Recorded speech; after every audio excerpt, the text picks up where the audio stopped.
Hello guys, कैसे हैं आप लोग। उम्मीद करती हूँ आप लोग खैरियत से होंगे और अपनी लाइफ में खुश होंगे।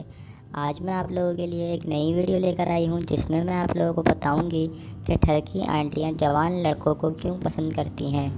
तो वीडियो शुरू करने से पहले आप लोगों से एक ही रिक्वेस्ट कि मेरे चैनल को सब्सक्राइब करके मेरी इस वीडियो को ज़रूर लाइक करें। तो चलिए वीडियो को शुरू करते हैं। देखिए गाइस, आंटियां जवान लड़कों को इसलिए पसंद करती हैं क्योंकि उनका डंडा बहुत ज़्यादा कड़क होता है। बड़े उम्र के मर्दों का डंडा इतना कड़क नहीं रहता, इसलिए वो ज़्यादातर छोटे उम्र के लड़कों का डंडा लेना पसंद करती हैं। और छोटे लड़कों का डंडा लेने में उनको एक फ़ायदा ये भी है कि वो जैसा वो कहेंगी छोटा जवान लड़का उसी तरह से उनके साथ करेगा।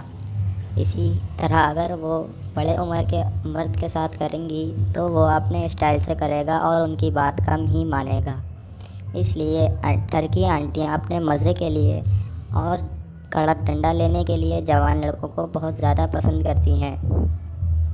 चलिए अपनी आज की वीडियो को यहीं पे ख़त्म करती हूँ। उम्मीद करती हूँ आप लोगों को वीडियो पसंद आई होगी। अगर वीडियो पसंद आई है तो मेरे चैनल को सब्सक्राइब करके मेरी इस वीडियो को ज़रूर लाइक करें। शुक्रिया।